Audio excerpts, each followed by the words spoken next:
Alright, so this is the way I play number sports. This is really good for introducing invasion game strategies, maybe at the end of the unit once you've taught your junior students maybe basketball or any sort of invasion game, so any game with a goal. Okay, so it could be basketball, AFL, any games like that. So for this one, especially with junior students, I tend to have two balls in the middle. So if it's basketball, okay, there's two balls. So they're not fighting over a ball. They both get to do it as well.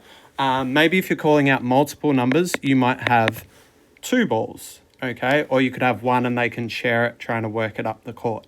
All right, so with the numbers, I set them up 1 to 8 or however many students. Then I do it the opposite way, okay? This way, if they're running from this angle, okay, they're going to have a similar distance to run, okay, and then you're going to have less arguments to whether it's fair or not. And I tend to mark these out with cones or dots or whatever you want to do, whatever equipment you've got.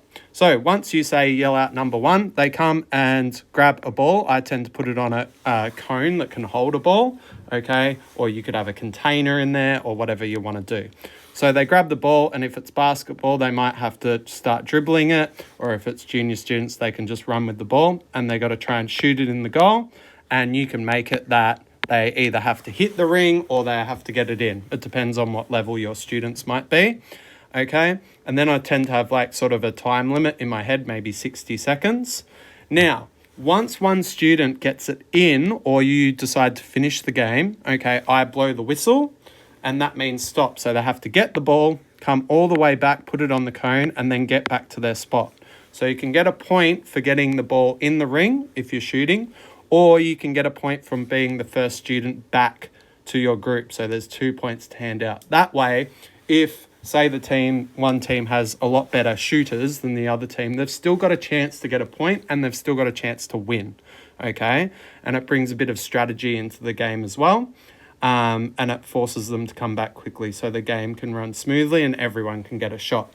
If you want to do multiple numbers, you could do that as well.